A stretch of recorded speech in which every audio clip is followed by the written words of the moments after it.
এই দিনটাই হয়তো সেই দিন, যেদিন মানুষ ভাবে আমার জীবন চেঞ্জ হয়ে গেছে। আমি অনেক হ্যাপি এবার এই জীবনে। কিন্তু এই দিনটার পর যে দিনগুলো শুরু হয় না, স্বামীর ভালোবাসা থাকলে সেই জীবন অনেক সুন্দর। কিন্তু যদি স্বামীর ভালোবাসা না থাকে, শ্বশুরবাড়ির লোক তো কখনোই কারোর জন্য ভালো হয় না।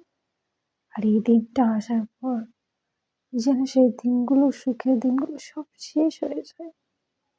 একটা সুখের আসার জন্য প্রতিটা দিন গুনে একটা গৃহবধূ শুধুমাত্র সবার মন জোগাতে শেষ হয়েছে। প্রথম থেকেই শুধু মন জোগানোর ব্যাপার। এত মন জোগানে কি করে চলতে পারে মানুষ? কি করে এত মন জোগাতে পারে মানুষ? প্রথম থেকে এটা করতে পারে না, ওটা করতে পারে না। সকাল 7:30টায় কেন উঠছে? সকাল 6টায় উঠতে হবে।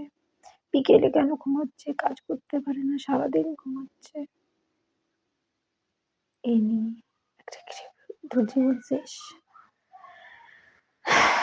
সেই স্বামীটাকে যদি বলে আমি পারছি না, স্বামীটাও আবার বলবে বিয়ে কেন করেছো? করবে না তো। বিয়ে করেছো তখন সব করতে হবে। বিয়ে করেছো শ্বশুর শাশুড়ির সেবা করতে হবে। বিয়ে করেছো মায়ের বাড়ি যাওয়া যাবে না। বিয়ে করেছো একা থাকতে হবে, স্বামীকে ছাড়া থাকতে হবে, শ্বশুর শাশুড়ির কাছে থাকতে হবে।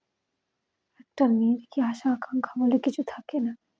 একটা মেয়ে কি সুখী হবে? কি চায় না? কে একটা মেয়ে কি সেই দিন সুখী হবে যেদিন সে শাশুড়ি হবে? কেন একটা মেয়ে কি তার স্বামীকে নিয়ে থাকতে পারে না? তার স্বামী বাইরে থাকলে কি স্বামীর সঙ্গে সে তার থাকার সেই সুযোগটা করে দেওয়া যায় না? কেন বিয়ে হয়েছে বলে কি সব শেষ?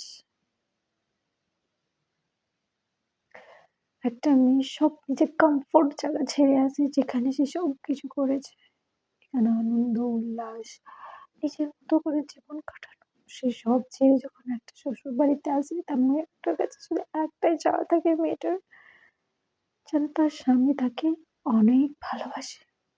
ব্যাস, সে যদি কোনো জিনিসে অভিযোগ করে সে যেন মনোযোগ সহকারে শুনে এবং সেটার সমাধানও করে। এটা যদি না হয় তাহলে সেই জীবনে কিসের সুখ? কোনো সুখ নেই। সব ছেড়ে এসে এখানে কোনো আবদার নেই। আমি মেয়ে, আমাকে নাকি সব সহ্য করে রাখতে হবে, আমি